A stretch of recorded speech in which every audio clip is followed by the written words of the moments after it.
Hello， 弟兄姊妹，歡迎大家嚟到我哋今日嘅網上崇拜。唔知道咧，弟兄姊妹今日你係喺一個屋企裏邊啦，同小組眾一齊啦，定還是係你自己一個人？但係好想同隔離嗰個講聲咧，耶穌愛你，我愛你，好唔好啊？如果你自己一個人咧，就同耶穌講啦，耶穌我愛你啊！願意咧，今日咧，我哋每一個咧都同上帝咧係有好美好嘅連結嘅。咁啊，我哋喺聚會之先咧，我哋一齊睇一節嘅經文。經文咧就係喺詩篇95篇1至3節同埋第6節。咁請聽我讀出。來啊，我們要向耶和華唱歌，向拯救我們嘅磐石歡呼。我們要來感謝他，用詩歌向他歡呼。因耶和華為大神，為大王，超乎萬神之上。來啊，我們要屈膝敬拜，在造我們的耶和華面前跪下。神啊，我哋真係感謝你帶領我哋每一個弟兄姊妹嚟到你嘅裏邊，因為我哋知道我哋無論去到邊一個位置，我哋都成為一個活祭，我哋要敬拜上帝，敬拜我哋嘅大王，我哋嘅神。然而今日你都覆蓋我哋每一個嘅生命，俾我哋裏邊真係能夠同你一個好美好嘅連結，讓我哋容讓我哋呢個時間同心嘅有讚頌耶穌你，帶領我哋每一個將以下時間交俾我哋敬拜隊。係主，我哋咧同心嚟到向你歌唱。我哋今日咧，無論我哋身處邊一個地方，主啊，只要我哋呼求你，神啊，你嘅靈就與我哋同在。主，我哋好感恩，我哋生命可以去敬拜你，我哋生命可以得着你。然而主，我哋就係親自嘅嚟到去將呢個馨香嘅活祭嚟到獻上俾你。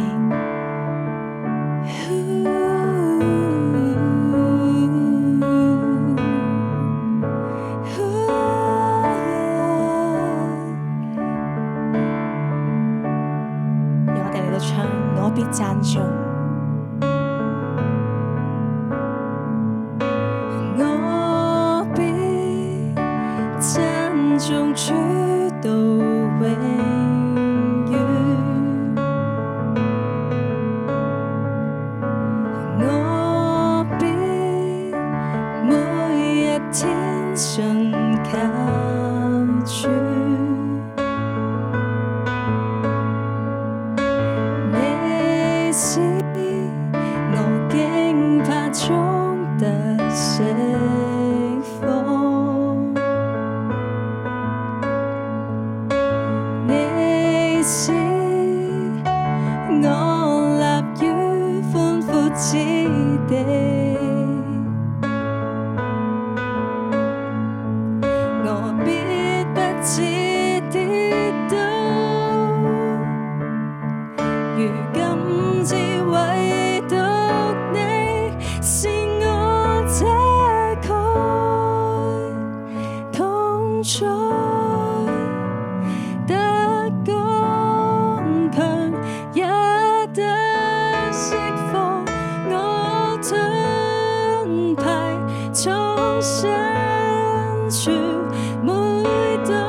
直到永遠，哈利路亞。再一次，我必讚頌，我必讚頌主到永遠。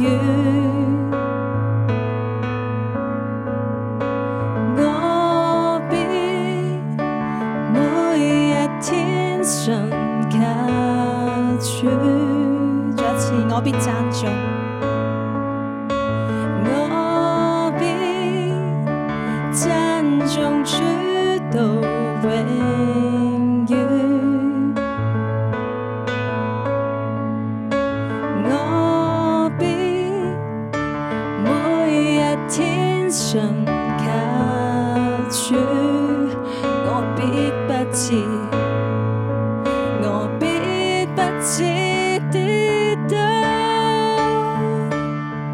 如今只唯獨你是我這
去聽，我哋嚟到去宣告，上帝喺我哋生命裏面，我哋嘅遮蓋，係我哋嘅盾牌，係我哋嘅藏身處，係一樣咧，神今日要充滿喺我哋嘅裏面，哈利路亞。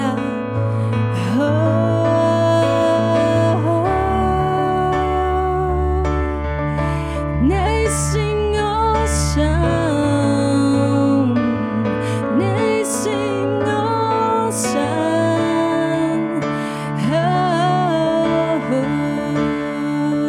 我哋一齊嚟唱，我必不至，我必不至跌倒，如今至唯獨的我必不至。我必不至跌倒，如今智慧，再一次我必不至，我必不至跌倒，如今智慧獨的是我遮蓋，同在。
主，我哋深信，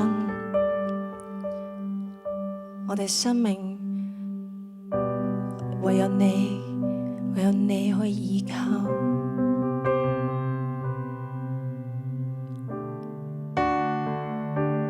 主要俾我哋裏面嚟將我哋一切再一次都獻上俾你。主，當我哋抬頭去仰望你嘅時候，係主啊，你俾我哋見到你嘅大能，你俾我哋見到你嘅信實，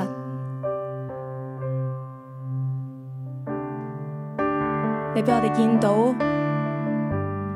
神啊，你係從亙古到今日，主啊，你仍然嚟到作王，你仍然嚟到掌管你生命嘅神。主，我哋單單嚟到依靠去跟隨你。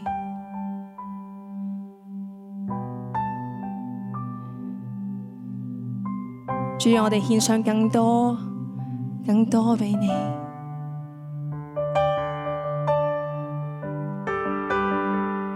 係主，讓我哋嚟到去回應。係主啊，你係我哋永遠嘅救主，我哋要一生。我哋嚟到去捉緊你，哈利路亞。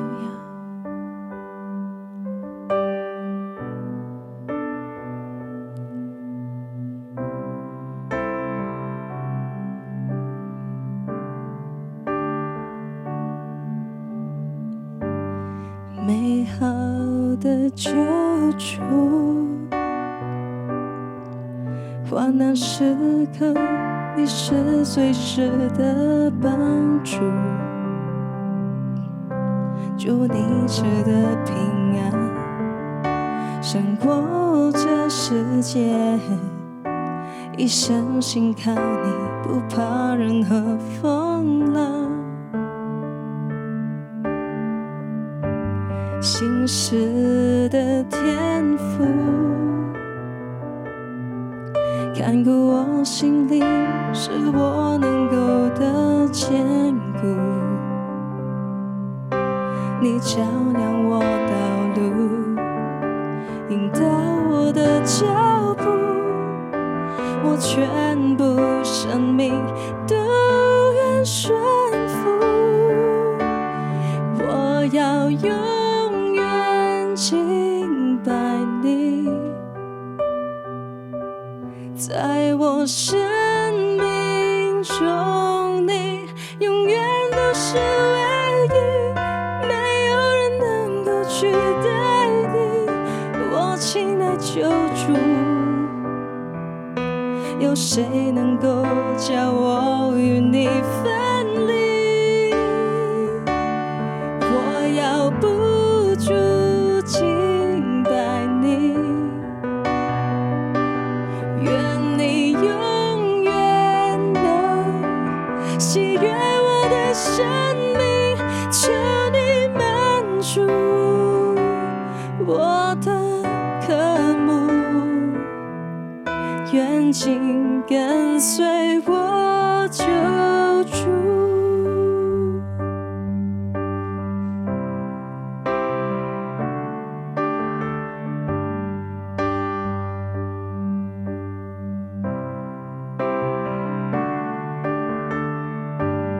美好的救主，患难时刻你是随时的帮助，祝你值得平安，胜过这世界。一生信靠你，不怕任何风浪。心事的天赋，看顾我心灵，是我能够的坚固。你照亮我道路，引导我的脚步，我全部生命都愿顺服。我要永远敬拜你，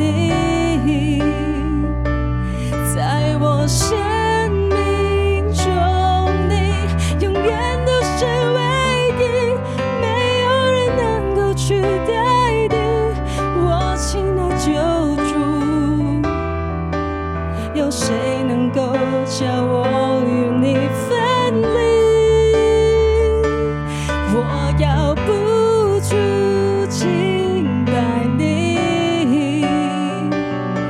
愿你永远能喜悦我的生命，求你满足我的渴慕，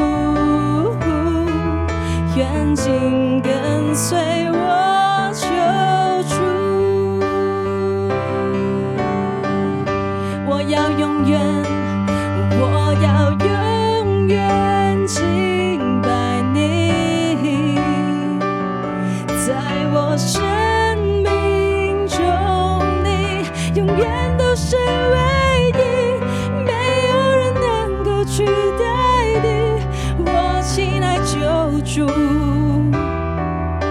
有谁能够叫我与你分离？我要不住敬拜你，愿你永远能喜悦我的生命，求你满足我的渴慕，愿紧跟随我救主。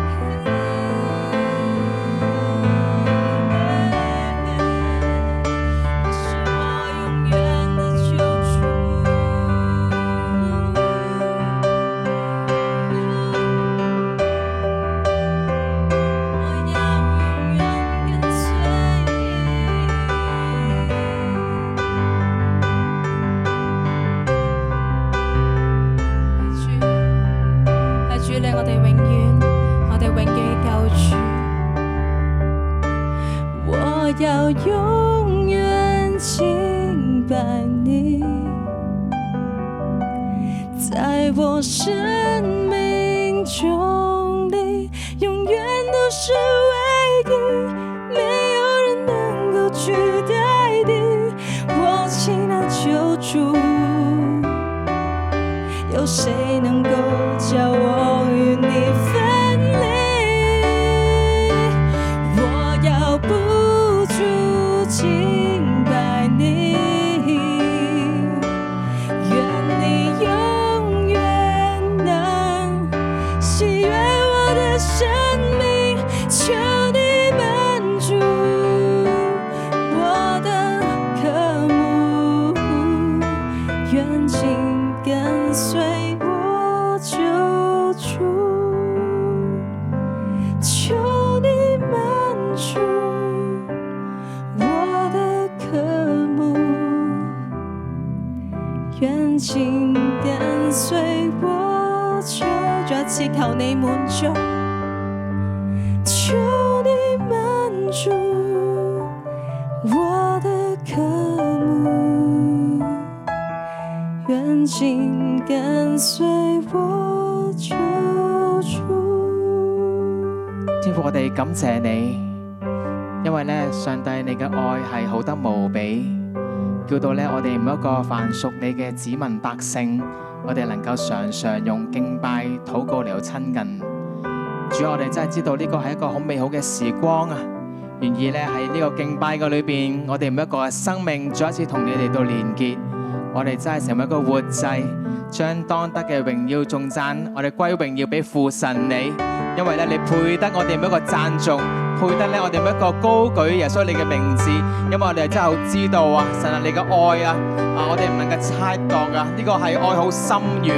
亦都係叫到我哋能夠好體會到耶穌你嗰種捨己嗰種嘅犧牲啊！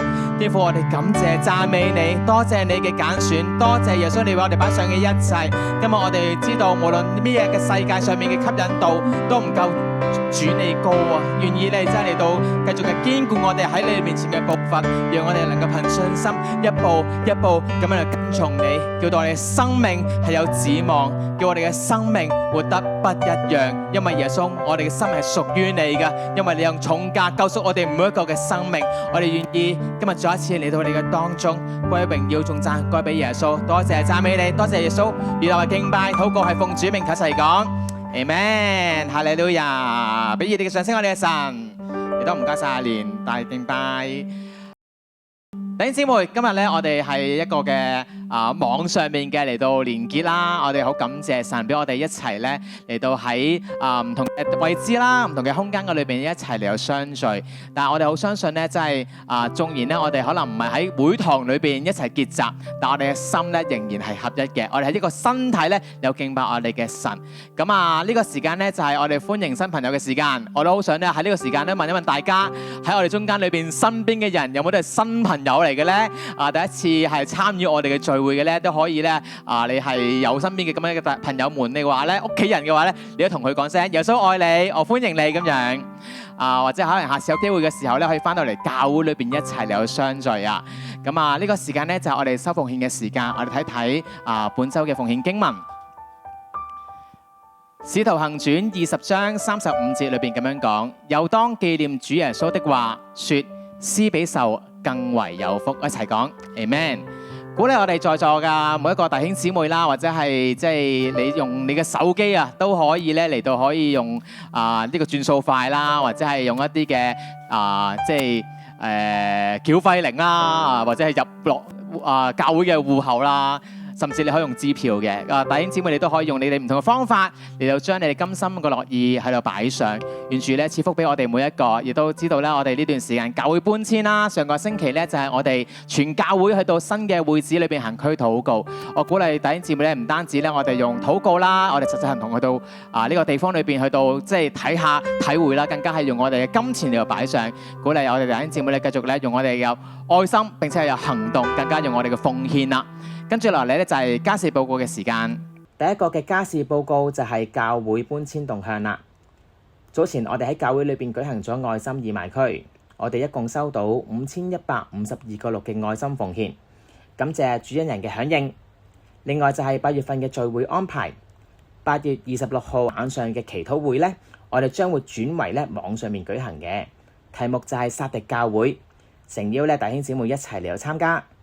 而寧靜崇拜呢，我哋將會暫停一次嘅。而29、30號嘅微教會週，弟兄姊妹就留意返各牧區嘅安排啦。之後就係我哋29週年嘅會慶啦，主題就係看啊，我要作一件新事。日期就係2026年嘅9月5號星期六嘅晚上7點半鐘，地點我哋會喺荃灣敬拜會裏邊舉行嘅。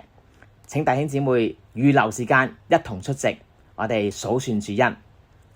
之後就係9月份嘅聚會預告啦。我哋9月12號、13號將會係我哋嘅獻堂禮啊！我哋預期咧將會喺新嘅會址舉行一次嘅實體聚會。星期六咧就係聯合崇拜嚟嘅，時間就係5點鐘。而星期日係我哋主日崇拜，同樣係早上嘅10點半鐘開始嘅，大家留意返呢個時間咯。另外9月19號、20號就係我哋新會址嘅開幕感恩嘉年華，主題就係主恩新堂以愛啟航。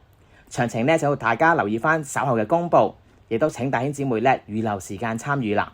最後就係我哋網上面嘅預言同埋身體醫治服侍，時間就係8月30號星期日嘅晚上8點半去到9點半。大家咧可以登入咧呢個 QR code 報名嘅。好，咁啊，家事報告就去到呢度，跟住落嚟咧就係睇睇本週經文。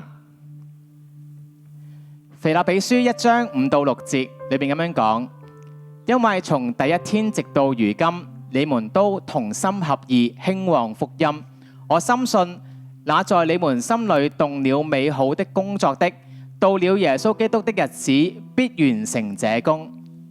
我哋一齊為獻金祈禱。天父，我哋多謝你，俾我哋有甘心樂意嘅擺上。願主你使用我哋每個金錢，繼續喺你嘅聖工上面，能夠擴展處理嘅角度，亦都繼續帶領我哋以下落嚟聽到嘅時間。祈禱交託，奉主名求 ，Amen。以下正道嘅時間，有請我哋主任牧師謝有橋主任牧師，俾熱烈嘅掌聲。好，唔該。阿蓮、豪子同埋 Jason 帶我哋敬拜啦，亦都為我哋報告啦。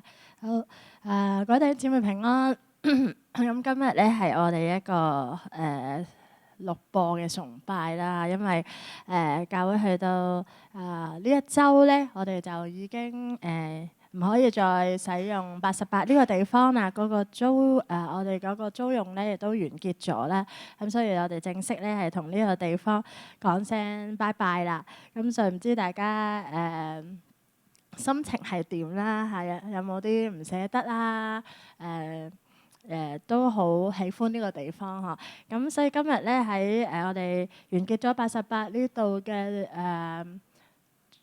聚會啦，使用啦，咁我哋準備去一個新嘅地方去聚會之前咧，想同大家都有啲分享啦，好想係藉住神嘅話，我哋去向神去數算神嘅作為同埋恩典啦。亦都咧彼此鼓勵咧，預備我哋要搬去一個新嘅地方。咁今日咧，我想同大家分享嘅經文咧係腓立比書1章1到11節。腓立比書1章1到11節。咁呢一段經文咧係保羅佢喺坐緊監喺羅馬坐緊監嘅時候咧，佢寫信俾腓立比教會嘅一封書信啦。咁腓立比教會係保羅喺第2次宣教旅程嘅時候咧，去建立嘅教會。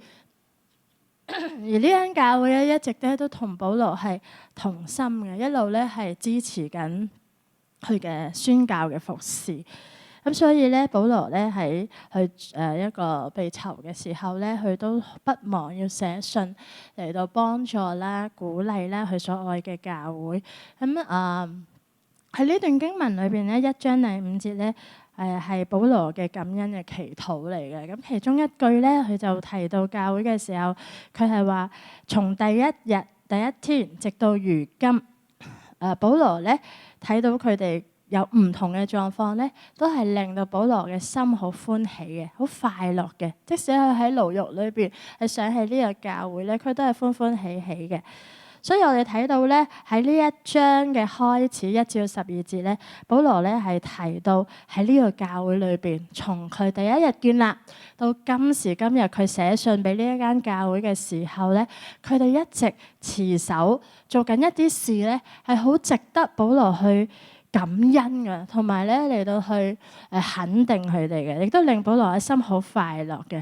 咁所以今日咧，弟兄姊妹，我哋好想透過保羅呢個分享咧，我哋去思想一下，有啲乜嘢咧係我哋主恩會由我哋建造一路經過唔同嘅階段啦，到今日我哋再要搬遷去一個新嘅地方，有新嘅發展嘅時候，有啲乜嘢係我哋一路都持守嘅？有啲咩係好重要嘅嘢，我哋需要咧一路去捉緊並且為此感恩嘅咧？好想今日咧就藉住呢個題目啊，就係從第一天直到如今，我哋一齊去思想一下咧。有啲乜嘢係一個教會對教會嚟講係好重要嘅，係需要從第一日到今天啊，或者將來一路去建造嘅時候，我哋都需要捉緊嘅事咧。呢段時間教會都喺度搬遷咧，我哋都係執嘢啦、揼嘢啦。咁如果弟兄姊妹呢段時間翻嚟教會都見到同工房都好多嘢 pack 咗箱，咁 pack 得箱嗰啲咧就係我哋覺得需要嘅，係重要嘅嘢咧，我哋需要帶去新嘅地方入邊咧，係繼續去使用嘅。同埋可能有啲嘢未必使用嘅，但係一啲教會好重要嘅寶藏啦，譬如我哋一啲回憶嘅嘢咧、相片啦、記錄啦、課程好多嘢，我哋視為重要嘅，我哋會留低。而呢啲嘢將會喺新嘅教會裏邊咧，係繼續幫助我哋去建造神嘅家。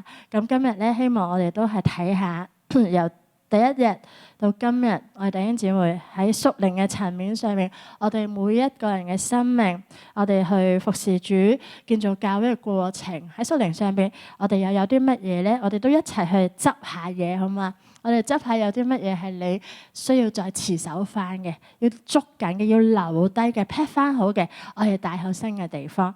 咁我哋咧今日分享之先咧，我哋弟兄姊妹都一齊有祈禱，好嘛？我哋一齊去禱告。係啊，主今日我哋雖然唔係喺實體入邊聚集，但係主，我哋知道，無論我哋喺乜嘢地方，係喺網上又好，我哋可能而家係喺弟兄姊妹屋企，或者係唔同嘅場地，係一個人又好，係同弟兄姊妹一齊都好。我哋知道，我哋奉主嘅名聚集，我哋去崇拜，你都喺我哋嘅中間。所以主喺我哋由一個過渡嘅時間，我哋由喺Passion 88呢一個嘅日子，我哋將要走向聯會一個新嘅地方嘅時候，主啊，你嚟到俾我哋數算你嘅恩惠。喺今日我哋分享嘅時候，聖靈光照我哋，亦都俾我哋整間教會係預備好。我哋捉緊神，你好想我哋攞住一路持守帶去新嘅時候、新嘅階段嘅嘢。主喺我哋嘅心裏邊，每個人心裏邊都動工，俾我哋有唔同嘅提醒。我哋喺我哋網上我哋崇拜嘅時候，俾我哋都有經歷神你嘅同在，無論係敬拜、我哋禱告、我哋讀經、我哋聽道都好，我哋都有神你喺我哋嘅中間。我哋禱告係奉主耶穌名求 ，Amen。好，弟兄姊妹，我哋想先同大家讀呢段經文，好嘛？係啦，咁係腓立比書1章1至11節啦。有啲弟兄姊妹分享咧，去網上崇拜仲好喎，因為好專心啊。咁希望咧，今日都係我哋好專心咁樣去讀聖經啦。咁我哋喺屋企，我哋都一齊跟住我一齊讀呢段經文，好嘛？好，我哋一齊讀，預備1、2、3。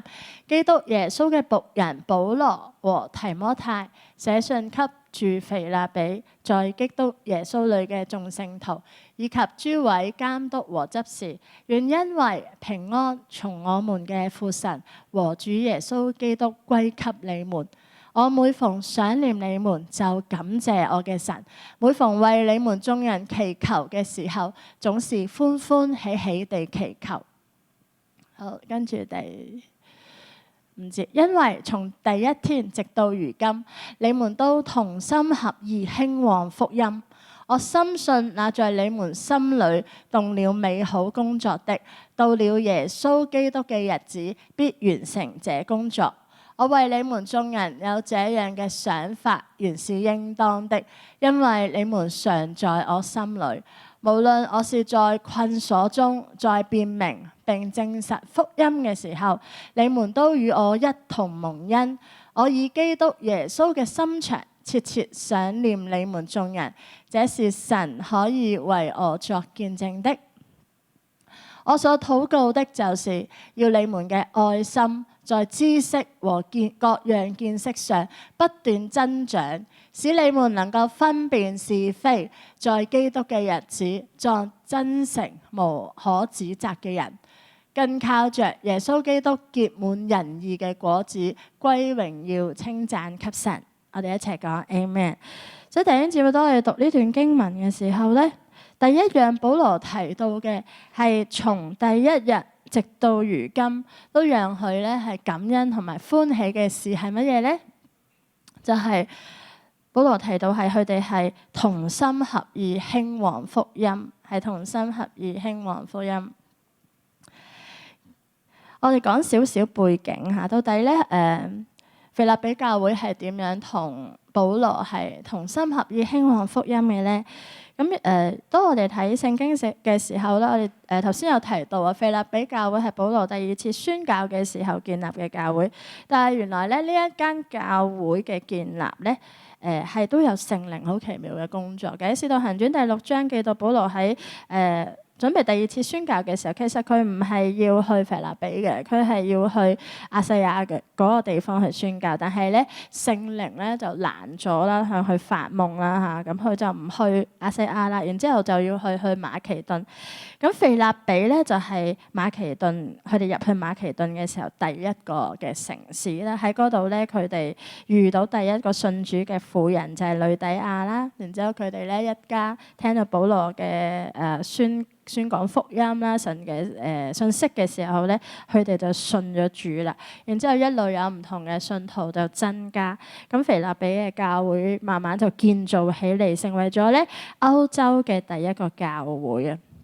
咁而呢個教會大部分咧係外邦信徒比較多。咁當佢哋建造之後咧，都有好多神蹟喺入邊發生嘅，其中一個係大家都好熟悉嘅，就係保羅同埋西拉因為宣講福音啦，跟住咧就俾佢哋當時嘅羅馬當時嘅人咧就捉咗佢哋啦，咁就要坐監嚇。咁佢哋喺獄中就敬拜啊、唱詩歌，大家好熟悉呢一個神蹟啊。然之後個鎖鏈就斷開啦，咁跟住咧佢哋仲帶咗成個獄卒嘅家庭咧嚟到信主喎。咁所以咧你會見到當時福音係點樣嘅興旺，腓立比教會係點樣從頭一日去領受福音有呢個更新嘅時候，佢一路福音係繼續嘅嚟到成全發生。到保羅寫信嘅呢個時候咧，其實中間經歷咗幾耐咧？由教會去建造到保羅去寫呢封信嘅時候，大概就係12年左右。咁喺呢12年裏邊，呢個教會係繼續嘅傳福音，並且咧喺各方面都支持保羅嘅福音工作嘅，一齊去同工。佢哋嘅同工係包括咗啲乜嘢咧？其中咧就包括佢哋當保羅嚟到嘅時候，佢哋會接待保羅啦，啲信徒會接待保羅喺佢哋屋企啦。然之後咧喺保羅需要經濟上嘅支援嘅時候咧，佢哋曾經亦都打發信徒咧嚟到去將呢個經濟或者支援或者奉獻咧，去帶到去保羅嘅手上邊啦。咁保羅喺哥林多教會嘅時候，又係收過佢哋嘅饋贈啦。咁之後咧，佢哋又曾經差派以巴弗提去到羅馬，當保羅坐監嘅時候咧，去供給保羅一切嘅需要啊。咁所以你會見到咧，無論係經濟上面、身體上邊、情感上嘅支援，呢啲都係咧對於一個宣教嘅工作好重要嘅配搭，亦都係一個同工嚟嘅。咁我哋睇到咧，腓立比教會喺呢10幾年裏邊咧，係冇停止過咁樣去同心合意去興旺福音。咁呢個教會咧有張圖咧係腓立比教會個位置咧。咁呢一間教會係咪一間冇問題嘅教會咧嚇？所以佢嘅福音咧可以宣講得咁好咧？係咪佢哋真係乜嘢矛盾都冇啊？咁但係其實咧，如果我哋睇呢一封信點解保羅要寫呢封信咧？其實當時教會就係面對緊唔同嘅挑戰同埋問題，所以保羅先去寫呢封信嘅。其中一個問題就係佢哋嘅好重要嘅一啲同工咧，兩個女同工啦，有雅蝶同埋循都基咧，就因為一啲聖工嘅磨合就產生咗不和同埋紛爭，有啲分裂嘅狀態咧。咁同時咧，又係面對緊啲律法主義點樣去挑戰緊佢哋教會嗰個信仰同埋價值觀。咁所以其實咧，一間教會我哋講緊同心合意興旺福音，並唔係講緊一間教會咧係乜嘢問題都冇冇人事嘅問題，冇經濟嘅問題，或者冇各樣嘅挑戰同埋難阻，冇逼迫。其實唔係喎，而係個重點係乜嘢咧？係當我哋睇到佢哋同心合意嘅時候，其實一間教會佢能夠同心嘅合意去興旺福音，係有幾個嘅生命嘅原因先可以有咁樣做到嘅。其中當然不能夠少嘅就係好愛主嘅熱心同埋愛人嘅心啦。如果你唔愛主，你唔愛人，其實你唔會去為福音去擺上，因為係會用我哋好多嘅心力啦，好多嘅時間啦，甚至好多金錢啦。咁但係仲有一樣嘢，其實就係放下。係為主可以放低自己嘅嘢，去為主去放低好多我哋計算嘅嘢，甚至放低我哋一啲問題同埋焦點。我哋人認為重要嘅嘢，係因為咁樣放低咧，其實先可以同心合意繼續將福音擺喺我哋嘅首位。所以當時嘅教會咧，其實你睇到佢哋都好有好多嘅問題，但係佢哋唔會因為呢啲問題而去放低咗福音嘅工作，反而係喺好多各種各樣嘅問題裏邊，佢哋個先後次序依然係擺得好好嘅，係將問題可能個人嘅爭拗，可能係經濟或者各樣當時面對緊嘅挑戰，都放喺次要嘅位置，而係依然將要成就神嘅工作。福音係第一位，佢哋擺喺最重要嘅位置。有咁樣嘅放低嘅時候，神嘅工作就可以繼續興旺，福音可以繼續嘅興旺，更多嘅人可以得救。我哋睇下保羅喺呢段經文裏邊，其實保羅都做咗一個放低嘅好好嘅例子嘅。咁個經文咧係一章就係開頭問安嗰個經文啦，一章嘅係啦第一節咧，咁經文開頭嘅問安咧，都係保羅寫信嗰個格式嚟嘅。咁但係咧，我想同大家睇去留意嘅係保羅嗰個稱呼啊。第一節係話基督耶穌嘅僕人保羅同埋提摩太寫信俾住喺腓立比係基督耶穌裏嘅眾聖徒同埋諸位監督同埋執事。咁呢個經文呢一節嘅問安有咩特別咧？第一個係加埋提摩太落去。保羅睇到咧，提摩太係佢嘅兒子，係屬靈嘅兒子，佢要成全佢嘅。而嚟緊咧，提摩太咧亦都會去腓立比教會一次啦，去慰問啦，去探訪下佢哋啦。所以喺呢度咧，保羅咧唔係淨係強調自己嗰個工作，而係佢咧都去尊榮提摩太。喺呢度提提摩太嘅時候咧，讓當地嘅教會去接納提摩太嘅時候，都去肯定佢。而保羅點樣稱自己嘅身份咧？保羅喺好多書信嘅時候咧，佢都有時會提下自己係使徒嘅。咁保羅確實係神揀選嘅使徒，係一個好重要嘅身份嚟嘅，亦都係一個好重要嘅帶領教會嘅一個角色。但係呢度咧，保羅當佢寫信俾腓立比教會嘅時候，佢稱呼自己係僕人，然之後咧同提摩太係一樣嘅。所以呢度咧，保羅係想俾喺腓立比嘅教會嘅弟兄姊妹有一個嘅榜樣。嗰個榜樣係當我哋一齊去完成福音嘅大使命嘅時候，我哋唔重要我哋係乜嘢階級，冇呢個階級觀念去攔阻，唔重要係邊一個係領袖，邊一個唔係，唔重要嗰個身份，而係大家都有一個同樣嘅心志，就係我哋一齊嚟到去服侍主，我哋都係耶穌基督嘅僕人。喺呢個謙卑嘅心，喺一個放下自己嘅身量，放下自己重唔重要呢一同其他人比較等等咧，呢啲嘅狀況入邊，係能夠成就一種合一，就能夠一齊去為福音去努力啊！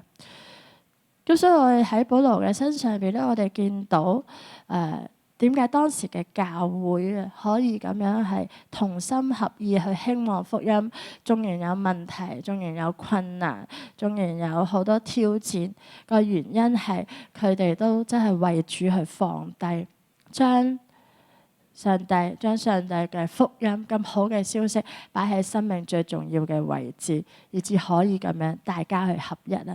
我想同大家分享下今次我哋去短宣啦，我都覺得好睇到呢種放低同埋感恩啊！我哋呢次去大阪短宣有10個人啦，如果你睇呢張相你就覺得哇，你會睇到3個 generation， 咁啊3個 generation 咧，自然就有唔同嘅。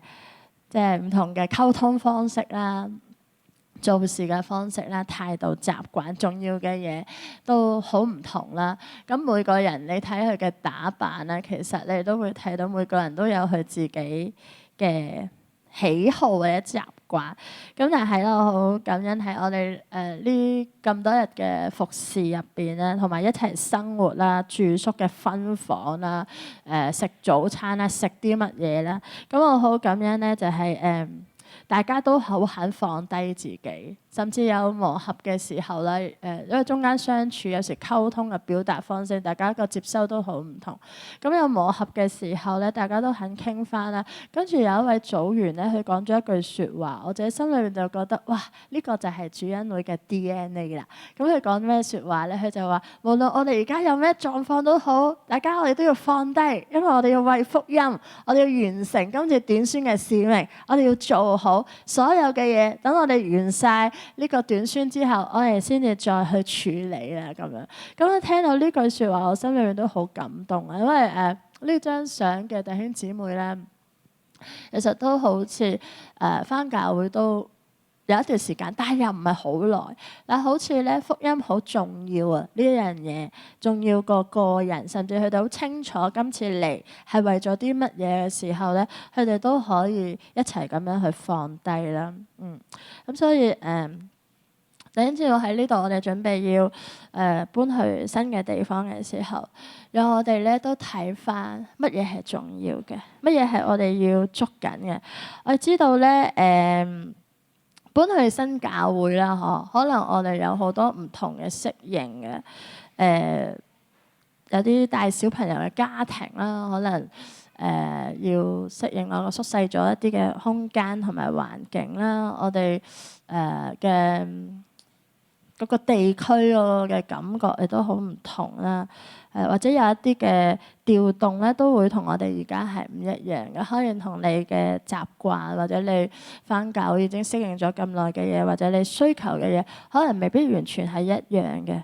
但係咧，我相信當我哋好似保羅去為腓立比教會第一樣感恩嘅事，就係當我哋去捉緊我哋今日最重要嘅部分，就係教會無論喺邊度，最重要就係要同心合意去興旺福音。我相信我哋就算有幾多嘅需要，可能未必同你預期嘅一樣，或者你有唔同嘅感受、唔同嘅情緒都好。但係當我哋睇到福音個重要性，我哋能夠一齊去放低自己嘅時候咧，我相信我哋呢個搬遷依然係會帶嚟好多嘅祝福，亦都咧係會讓我哋去操練呢種生命，係將基督放喺首位，將福音放喺首位，去學習放下，去學習合一，會成為我哋彼此嘅祝福嘅。咁所以咧，希望我哋主恩人，我哋搬遷嘅時候，乜嘢係最重要咧？由過去，從過去到如今。如果我哋喺荃灣區內有時同唔同嘅教會分享，佢哋諗到主恩會嘅時候會諗到啲咩咧？我唔知弟兄姊妹有冇聽過？佢哋會諗起就係我哋好中意去報道啊！聽到主恩會個名會記得我哋以前好多嘅街報，好熱心嘅傳福音，當然都會記得好嘅年青人嘅福音嘅工作。我相信呢個係神由起初嘅時候放喺主恩會嘅一個使命，一個特質，一路栽培緊我哋有嘅嘢。所以當我哋要由舊嘅地方去到新嘅地方嘅時候，我哋最需要捉緊嘅係乜嘢咧？等住我哋捉翻實，就係神放喺主恩會嘅呢個報道嘅 DNA， 呢個同心合意去興旺福音嘅呢個生命特質，甚至可以話係如果街外嘅人諗起主恩會，呢個都係一個特色嘅時候，會唔會呢個係我哋嘅記號咧？讓我哋邁向新嘅地方嘅時候，我哋再一次嚟到去捉緊保存呢個咁好嘅生命特質。所以我哋去執整自己嘅時候，會唔會我哋可以反思下，我哋今日邁向新嘅地方，由過去到而家，我哋需要點樣去捉實呢一樣嘢？就係同心合意去興旺福音咧。喺呢一個嘅方向入邊，弟兄姊妹，我哋又去思想下，我哋有啲乜嘢係需要放低嘅咧？係需要放低，以致到呢個福音嘅合一同埋興旺可以繼續嘅發生。咁而跟住咧，保羅再感恩嘅亦都去睇到係從起初到如今一路佢哋喺腓立比教會裏邊擁有嘅係啲乜嘢咧？就係上帝美好嘅工作。頭先講嘅前一個部分，同心合意興旺福音，可以係人嘅回應，係人嘅工作嚟嘅。但係去到呢一 part 咧，保羅要提醒係喺所有人嗰個嘅感恩，值得去感謝神。嗰個興旺福音嘅背後，我哋更加要睇到嘅係乜嘢咧？係其實上帝一直都喺度。所以弟兄姊妹好，我都邀請你啊嚇！如果你隔離有組員啦，你都同隔離嗰個弟兄姊妹講係，其實上帝一直都喺度工作，上帝一直都喺度工作。我哋去睇保羅係點樣講上帝嘅工作。保羅話：我深信那在你們心裏動咗美好工作嘅，到了耶穌基督嘅日子必完成這工。我為你們眾人有咁樣嘅想法，原是應當嘅，因為你們常在我心裏，無論我係喺捆鎖中喺辯證福音嘅時候，你們都與我一同蒙恩。跟住第8節就係保羅話佢以耶穌嘅基督嘅心情繼續想念佢哋啦。咁呢兩節經文咧帶出咗一個嘅好重要嘅，保羅睇到從第一天到如今，點解福音會興旺嘅原因，佢哋能夠感恩，值得要捉住嘅係佢哋睇到上帝嘅工作。呢度話係從神喺佢哋嘅心裏邊。你們係講緊腓立比教會啦，喺佢心裏邊動咗一個美好嘅工作。美好嘅工作係講緊乜嘢咧？就係福音臨到佢哋，神喺佢哋嘅生命裏面帶嚟呢個救贖。當一個人生命改變嘅時候，上帝並冇停止呢個工作，而係聖經裏邊話呢個動咗呢個工之後咧，係會繼續去繼續去完成，繼續去工作嘅。神嘅工作唔會停止，係到幾時先會停止啊？就係到耶穌基督嘅日子，就係講緊主耶穌再翻嚟嘅日子。所以保羅喺度睇到一件事係佢好感謝神，亦都為教會感謝神嘅事，就係上帝由第一日喺腓立比嘅教會由信徒去信主開始，一路喺每個人嘅生命裏邊一路嘅嚟到動工。弟兄姊妹，當人信咗主之後，呢個信主就係神嘅工作，而信咗主之後，上帝嘅工作係冇停止嘅。今日喺你喺我嘅生命裏邊，喺教會喺主恩會嘅生命裏邊，每個人嘅中間都冇停止嘅。嗰個工作包括係乜嘢咧？繼續嘅讓我哋去成長咧，去成聖咧。有更多嘅更新啦，去活出上帝嗰個美善，亦都包括喺我哋嘅生命裏邊嘅唔同嘅恩賜、唔同嘅計劃、唔同嘅方向裏邊，去活出上帝創造我哋時候嗰種嘅計劃。呢一個計劃，咁所以保羅係睇到喺教會嘅歷程裏邊，佢係睇到由一開始信徒信主到一路都見到喺教會裏邊喺呢一個群體我哋喺88一路帶出嘅一個好重要教會嘅價值觀就係教會係一個群體，唔係一個建築物。咁所以今次搬遷都係，就算我搬去邊度，上帝都唔會停止嘅工作，就喺我哋呢個群體裏邊工作。咁佢喺腓立比嘅教會裏邊，甚至喺佢自己生命裏邊，佢都睇到上帝嗰個奇妙。腓立比嘅教會個奇妙嘅工作係點咧？我哋頭先聽到啦，係咪？本來保羅都唔係諗住去嗰度宣教嘅，但係上帝透過一個異夢話俾佢聽，唔好去亞細亞，要去馬其頓，並且就喺腓立比呢度開始啦。然之後，上帝有好多更多嘅工作，就係一路嚟建造啦，甚至獄卒嘅一家，一個坐監嘅機會，都變成一家人去救贖嘅工作。神一路透過唔同保羅嘅宣教嘅時候，同佢同工，聖靈嘅大能去引導，以至到更多唔同嘅人去組合加入呢個教會。然之後佢哋又繼續唔單止喺自己嘅教會裏邊係服侍，亦都同保羅一路成為一個 partner 咁樣支持緊保羅宣教喺歐洲宣教嘅工作。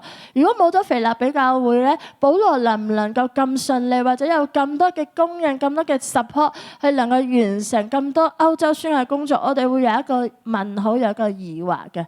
但你會睇到腓立比教會就係歐洲宣教工作裏邊其中一個嘅重要嘅部分，而上帝就係喺裏邊一路嘅路使用建造緊呢一間教會，唔單止淨係單單為咗建造腓立比教會，而係中間喺整個歐洲嘅宣教嘅工作上邊，亦都係佔咗一個好重要嘅部分。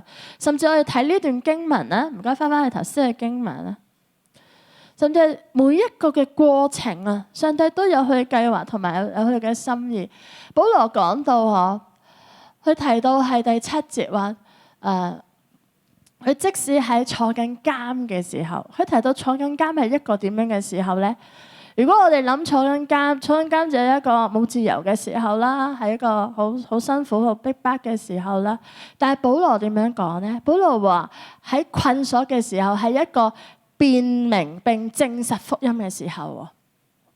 所以原來即使係個環境好差，即使係落喺監裏邊，佢都睇到上帝嘅保守同埋計劃。喺羅馬呢個被囚嘅過程裏邊，其實保羅都有人可以探佢嘅，都有一定嘅自由嘅程度嘅。仲有就係因為被囚，佢不斷要被提啦，好似法庭咁樣去審訊咧，成為咗一個機會咧，佢喺呢啲有權勢有地位嘅統治者嘅面前咧，可以講福音，可以辯證耶穌基督係邊個，可以講明耶穌佢嘅工作同埋佢嘅拯救。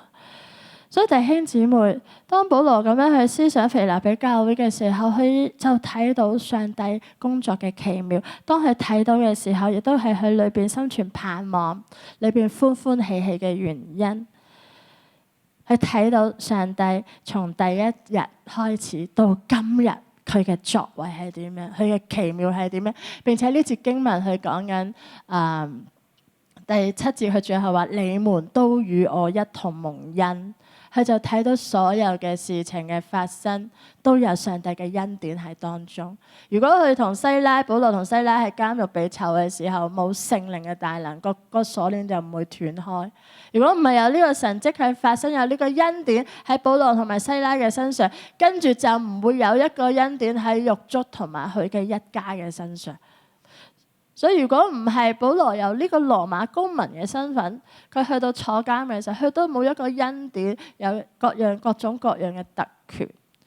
所以等住今日我哋都係我哋準備搬遷嘅時候，我哋唔單止去睇到要持守捉緊神俾我哋嗰個使命，或者我哋個 DNA， 我哋要放低自己，而更加我哋要捉緊嘅係咩咧？我要睇到上帝嘅作為啊！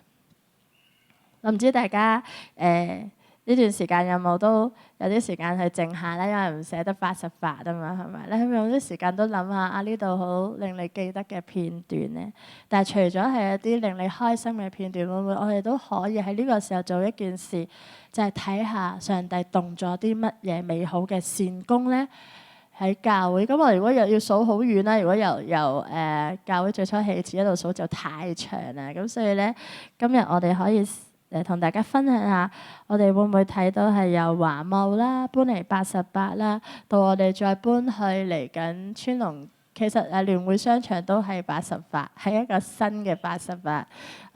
有我哋呢個88係由嗰度88，其實聯會嘅地址咧係川龍街88，所以由呢個88就搬去一個新嘅88。大家有冇睇到上帝嘅工作？佢嘅恩典，佢要成就緊嘅嘢咧？如果我由華茂搬翻過嚟嘅時候咧，好多恩典嘅。如果大家記得就係唔使打拆啦，4樓。咁我哋搬過嚟呢度嘅時候咧，又有啱啱係佢新起嘅，所以又有一啲嘅租金嘅優惠啦。咁我哋嚟到呢度又由比較偏遠啲嘅愉景新城嗰邊嚟搬翻嚟接近市中心。咁呢個時候嘅荃灣就係新樓又發展緊啦，嗬，跟住又係去到一啲我哋可以服侍到街坊嘅嘢。咁所以我哋會見到我哋嘅事工啦，我哋嘅發展都有一啲新嘅事開始啦。而中間我哋有經歷過疫情啦喺呢度，我哋要經歷過好多變動嘅嘢。但係咧，神都有好多保守，亦都有好多新嘅發展啦。好似去到呢度，我哋嘅媒體嘅事工又開始唔同啦。我哋嘅敬拜啦，我哋好多新嘅工作喺度發展。我哋嘅社區服侍又再多啲唔同嘅連結啦。去多啲就深入啲啦。以前我哋街佈喺街上邊啊，咁嚟到呢個社區咧，我哋又深入啲可以入到屋啦，入到劏房啦、板間房啦。咁嚟緊我哋又再搬去80。嚟咗我哋再去聯會呢個商場，我哋又經歷緊啲咩恩典咧？雖然呢度我哋冇得唔打拆啦，嗬。咁所以依家我哋先有呢個過渡期啊。咁但係我哋嘅恩典就係嗰度嘅租金好貴啊，好貴啦。咁但係我哋去好平應該係 sorry，我哋去到嗰個租金係好平啦。然之後就有亦都有唔同嘅教會咧，都準備要機構或者搬遷都揾地方。咁佢哋自己揾嘅時候咧，佢哋呼地產商就冇我哋傾個價錢嘅，咁係傾唔到啦。咁所以佢哋又問我可唔可以攞嗰個負責人直接傾啊，咁樣睇下可唔可以傾到個優惠啦。咁所以呢個都係神嘅恩典啊。咁我哋上幾週啦，8月第一週我哋唔同區一齊崇拜後就出去行區啦，行區祈禱啦。咁我聽到弟兄姊妹翻嚟嘅時候啲分享啦，咁都聽到啊，佢哋我哋即刻咧係帶一個小禮物啦。咁有啲弟兄姊妹出去嘅時候就派啲小禮物俾保安啦，有啲係派俾嗰清潔工啦。咁我當時咧都有啲覺得派俾清潔工得唔得㗎？因為嗰日有少少落雨啊。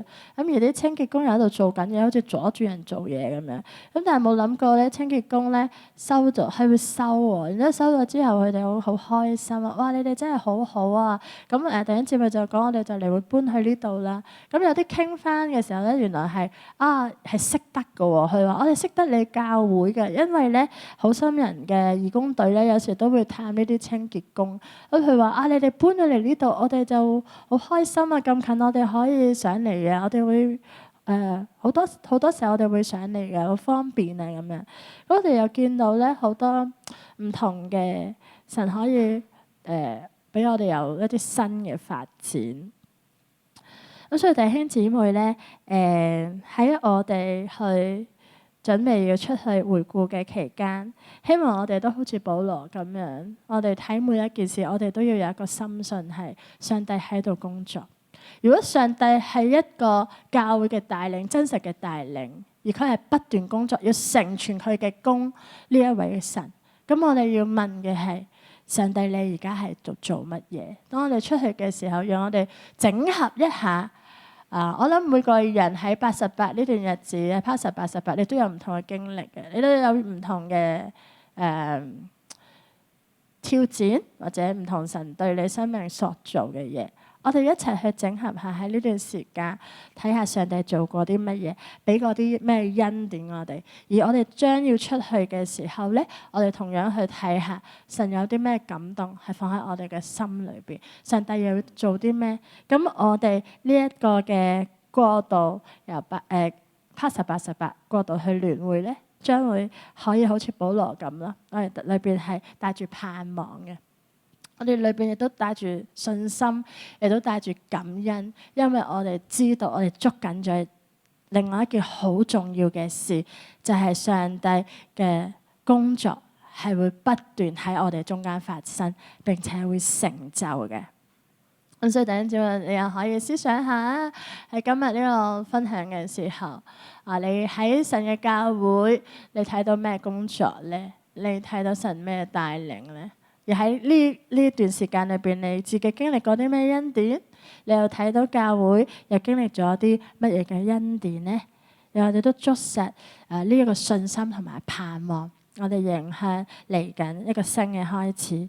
最後喺呢個11節嘅裏邊，保羅咧唔係只係停喺一個感恩同埋好快樂，而係保羅最後喺第9同埋第11節裏邊，佢係帶出一個禱告。呢個禱告咧係一個祈求嚟嘅，所以我哋睇到咧，保羅已經睇到腓立比教會咁好咯，嘢都咁好咯，係咪就冇乜嘢需要禱告神咧？冇乜嘢再需要突破同埋成長咧？唔係，保羅嘅禱告係啊，有咁多感恩嘅事，有咁多持守咗好好嘅嘢，但係我哋依然要睇到需要成長嘅地方。所以最後呢一個禱告咧，係一個祈求增長嘅一個禱告嚟嘅。咁我哋一齊去睇啊，9到11節，保羅祈求啲咩增長咧？如果弟兄姊妹今日你祈禱教會增長啊，你第一個你會祈禱啲咩增長啊？我哋以前就人數增長啦，好想去到嗰度再有多啲人信主，呢個都係嘅。咁但係我哋一齊去睇好嘛？9到11節。保羅所禱告嘅增長，不斷要增長嘅係啲咩咧？我哋一齊再讀下。我所禱告嘅就是你們要喺你哋嘅愛心啊，要喺知識同埋各樣嘅見識上面不斷增長，使你哋可以分辨是非，喺基督嘅日子做真實無可指責嘅人，更加靠着耶穌基督結滿仁義嘅果子，歸榮耀稱讚俾神。原來保羅嘅禱告，佢唔係禱告人數增長。保羅嘅禱告係乜嘢咧？係喺教會所未成熟嘅地方，去求神俾佢哋更加成熟。所以係一個生命嘅禱告嚟嘅。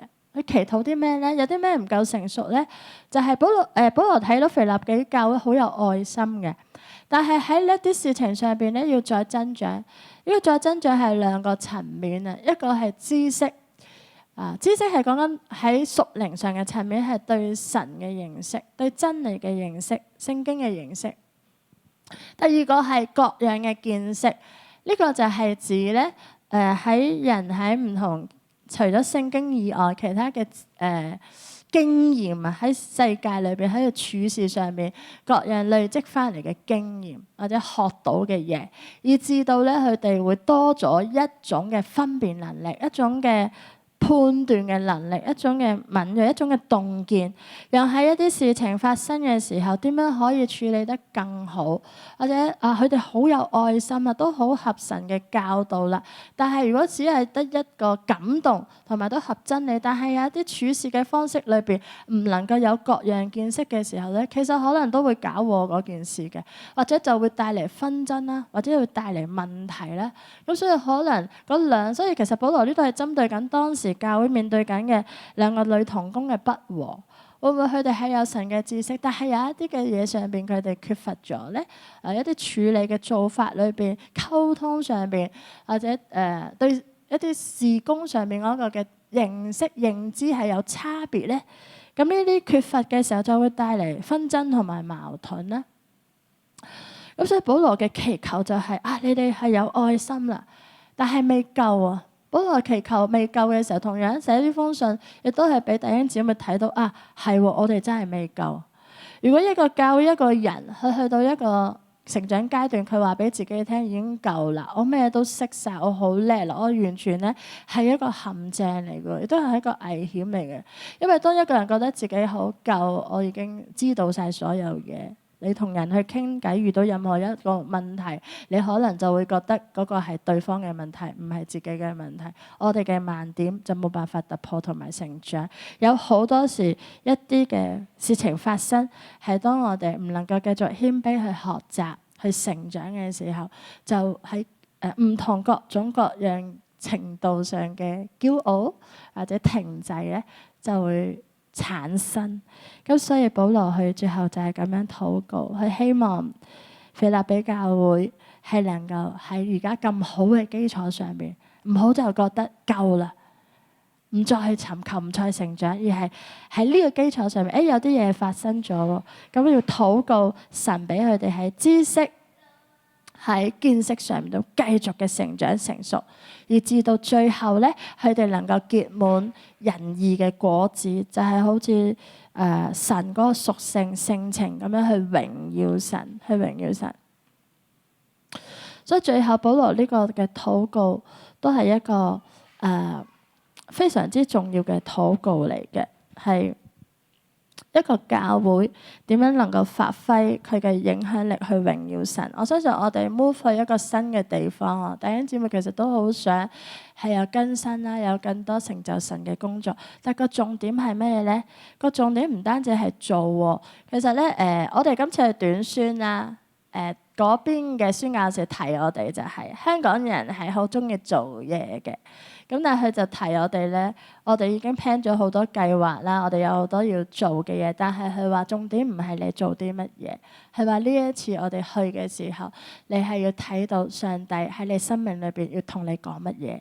佢係話你要睇更多去睇啊，去體驗啊，唔好再帶住一個做嘢嘅心態，有冇完成嗰樣嘢？呢樣都唔係重點。佢話你嘅重點係你要睇下上帝喺日本要做啲咩，喺你哋嘅團隊裏邊要做啲咩，喺今次我哋每個人嘅生命裏邊參與呢個短宣嘅時候，去計劃係成就緊啲咩咯。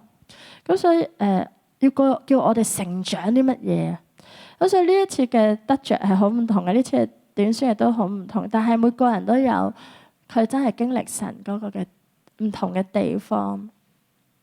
咁所以喺最後嚟到呢一個部分咧，我都好想鼓勵我哋嘅弟兄姊妹。可能我哋好緊張啊，去到新地方，我哋有啲咩新嘅事工要發展啊，我哋要做啲咩？我哋有啲咩計劃啊？喺呢度做啲咩？我哋好重視會諗呢一樣嘢。但係其實喺做啲咩先，更加重要嘅係乜嘢咧？我哋更加要去諗嘅咩咧？就係我哋嘅生命喎。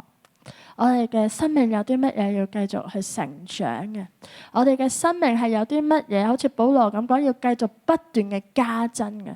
因為唯有係每一個弟兄姊妹，我哋再提一次，我哋就係教會啊嘛，我哋就係 Ecclesia。唯有係我哋呢個群體一路去成長成熟，效法耶穌基督。我哋有呢個生命嘅時候，其實係神去作工啊嘛，係咪啊？頭先嗰個經文上一節話係所有嘅工都係上帝去做嘅，但係點樣睇到上帝同人能夠好好配合去完成佢嘅工作？其實就係呢一個器皿，我哋呢個群體呢個生命係咪達到一個成熟、一個好合乎主用嘅一個狀況咧？遇到上帝要去成就嘅時候啊，佢可以咁樣喺我哋生命裏邊去彰顯、去榮耀佢哋自己。咁所以咧，呢段時間我哋好忙啊，我哋都係有好多計劃做緊啦，搬遷好多做嘅嘢。但係好想弟兄姊妹都去禱告，或者自己都去預備，係我哋嘅生命嚟緊嘅時候，我哋更多牧養嘅方向，我哋牧養嘅都係做喎，但係講緊牧養生命啦嚇，我哋有啲乜嘢係可以加強喺弟兄姊妹生命裏邊嘅牧養咧？咁我哋睇下落下一個 PowerPoint 咧。其實我哋嘅牧養工作咧都一路有啲唔同嘅更新同埋改變啦。咁由搬嚟88，我哋開始有領袖之間有門訓啦。當然嗰個狀況我哋仲係摸索緊啦。我哋繼續有唔同嘅裝備咧，我哋多咗寧靜崇拜，係讓人同神去建立更深嘅關係係咧，今年仲有屬靈引導咧，小組嘅靈月咧，我哋又試過太窄嘅祈禱會咧、琴爐或者有好多唔同嘅服侍嘅事工，讓弟兄姊妹參與，呢啲都係上次院長嚟分享，神學院長嚟講，呢個都係一個神學嘅教育。其實我哋一度做緊，但係到我哋再去向前嘅時候，我都期望我哋做喺牧養嘅層面上面，我哋可以擺上更多，讓弟兄姊妹更多被做咗係更加完全。所以咧喺呢度，保羅嘅提醒都提醒我哋弟兄姊妹，好唔好？當我哋迎向新嘅地方嘅時候，我哋唔好淨係諗住我哋要做啲乜嘢，好唔好？我哋都有一個追求嘅心，就係主由我哋嘅生命有啲乜嘢係要再不斷增加嘅，係要加上去嘅，係唔單止同工去預備嗰個牧養嘅各樣嘅系統，而係我哋弟兄姊妹自己都預備一個追求要成長嘅心。最後咧，所以弟兄姊妹都反思下啦嚇，就係喺你嘅生命。你嘅生命喺知識同埋見識上面，你可以有咩地方需要增長呢？可以點樣去增長呢？而喺我哋生命嘅成長同埋工作嘅服侍啊、做嘢同埋生命之間，我哋可以點樣攞到一個平衡呢？唔會，以至我哋唔會因為工作去做嘢好多好多付出，而我哋嘅生命去枯乾呢？我希望嚟緊我哋邁向一個新嘅地方嘅時候，我哋都取得呢個平衡，我哋都可以唔單止我哋嘅有好多計劃、新嘅事工，而係我哋嘅生命同樣有一個新嘅成長同埋突破。保羅喺坐監嘅時候，佢嘅心係歡歡喜喜嘅。你知道腓立比書嘅主題就係喜樂啊嘛，係咪？成卷書都係講緊歡歡喜喜嘅。你知唔知歡喜嘅緣由係乜嘢啊？係因為上帝嘅工作，係睇到神嘅恩典，係因為佢都經歷好多神嘅作為，係因為佢對準福音，係因為佢嗰個嘅視覺唔係擺喺自己嗰度，而係擺喺上帝嘅裏邊，喺裏邊就歡喜啦。今日我唔知大家準備離開 Part18，你準備搬遷嘅時候，你嘅內心係點呢？你嘅感受係乜嘢呢？願意咧呢段經文都將呢種歡喜快樂放喺我哋嘅心裏邊，好唔好？因為我哋知道我哋喺留，我哋去都有上帝嘅工作，我哋留，我哋去都會經歷佢滿滿嘅恩典。所以好唔好？我哋今日我哋帶一個感恩嘅心，好唔好啊？我哋除咗去反思啦，我哋都求神俾一個喜樂我哋啊！我哋要搬啦，我哋要出發啦，從頭一天直到如今，讓我哋喺神嘅裏邊效法保羅一樣，我哋都同心合意繼續持守呢一個心去興旺福音。求聖靈咁樣將呢個愛神愛人嗰個火，再一次喺我哋裏邊去激勵同埋挑動，又讓我哋今日我哋嘅內心係思想神從頭一天到如今所有美好嘅善功，所有嘅作為，所有嘅恩惠同埋慈愛，讓主將一個歡喜快樂帶進我哋主恩會嘅當中。我哋要迎向神更多嘅恩惠，我哋要迎向神更多美好嘅善功。我哋去感謝我哋嘅神，我哋一齊嚟到詩歌，嚟到敬拜我哋嘅主。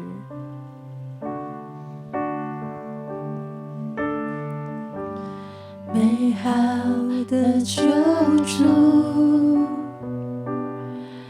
患難時刻你是隨時的幫助，主你賜的平安勝過這世界，一生信靠你，不怕任何風浪。信實的天父，看顧我心靈，使我能夠得堅固。你照亮我道路，主繼續照亮我哋嘅教會，繼續照亮我哋嘅心，引導我哋，引導我哋行喺你嘅心意當中。敬拜你。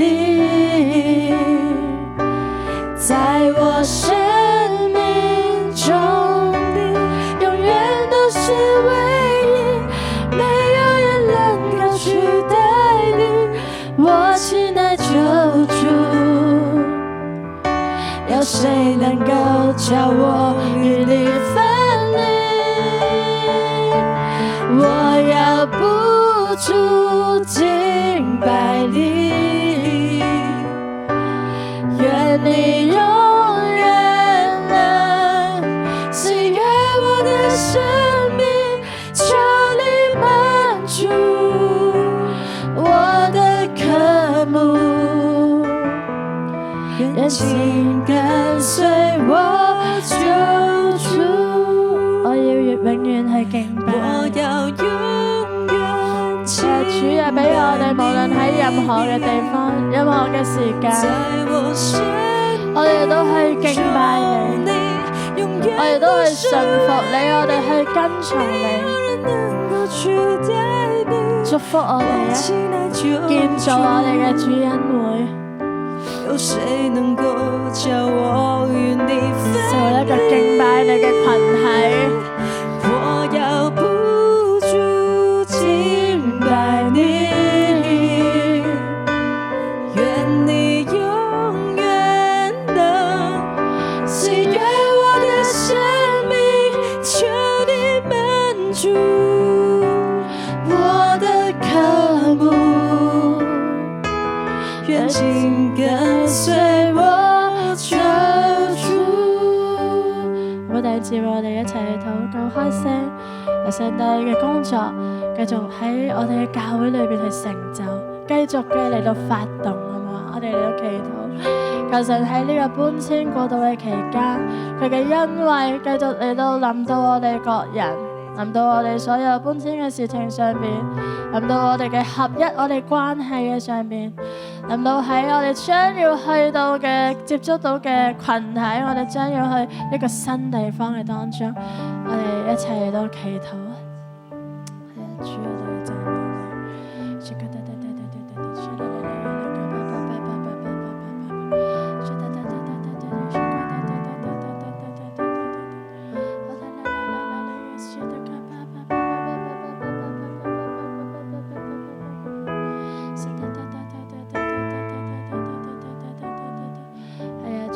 祈禱嘅時候，我哋思想喺呢度88嘅呢6年7年有恩典，但係都有好多困難，其實都有好多嘅挑戰，我哋有好多嘅問題，但係主啊，你卻係帶領我哋一路嘅嚟到去，你嘅恩典，你嘅幫助，讓我哋跨過一個一個嘅困難，我哋都經歷唔同嘅生命所做，呢啲都係好真實喺度發生嘅事。唔單止我哋同弟兄姊妹一齊經歷，亦都係同神你一齊經歷好真實嘅日子。我哋獻上感恩，因為你知道一切每一個事情，每一個改變都有上帝你美好嘅計劃。所以神啊，當我哋搬嘅時候，讓我哋帶着歡喜快樂嘅心。主啊，我哋同你講，神啊，我哋向你獻上感謝。主啊，我哋都向你去禱告，係讓我哋繼續緊緊嘅跟隨你。主啊，當我哋迎向新嘅日子嘅時候，俾我哋嘅心能夠好似腓立比教會一樣，能夠好似保羅嘅心一樣，我哋喺神裏邊謙卑，我哋喺神裏邊去放下自己，我哋喺神裏邊去合一，我哋一齊去高舉耶穌基督你，並且我哋繼續一切嘅嚟到將福音嚟到去興旺喺嚟緊嘅日子，靠住加添愛心、知識、見識喺我哋嘅中間。要知道我哋去到新嘅地方嘅時候，嚟緊新嘅地方將會好比較長嘅時間，因為上我哋簽約就係簽咗10年，我哋唔知道係咪會有更多，但係主要嚟緊嘅地方，我哋喺呢個地區，我哋真係結滿仁義嘅果子，叫每一個經過主恩會、經過接觸到我哋教會嘅弟兄姊妹嘅街坊、未信主嘅人、我哋嘅鄰居，甚至任何一個嘅朋友，佢哋都見到上帝你嘅榮耀，佢哋都起嚟要讚美呢一位神。主啊，多謝讚美你，將你嘅喜樂加倍嘅放喺我哋嘅中間。多謝耶穌聽我哋嘅祈禱，係奉主名求，我哋一齊講 Amen。好，弟兄姊妹，咁我哋今日嘅崇拜到呢度啦，咁我哋嚟緊就喺會慶見啦，祝福大家。咁跟住我哋咧就有 RPG 嘅時間啦。我哋咧首先為教會嘅聖工順利展開嚟到祈禱啊，將教會嘅裝修工程啦、物資嘅搬運、舊址嘅還原同埋29週年嘅會慶全然交託俾神。求主差派天使天軍保守各項嘅事工嘅安全同埋進度，賜下弟兄姊妹同心服侍嘅心，願每一項嘅工作都成為神蹟嘅彰顯。另外，我哋為青年職場突破嚟禱告。面對而家青年失業率達到7.5% 嘅挑戰，我哋奉主嘅名宣告，神係開路嘅主，求主恩待20歲至到29歲嘅年青一代，喺經濟困境中仍然堅固佢哋嘅信心，親自帶領佢哋進入神量度俾佢哋嘅職場命定。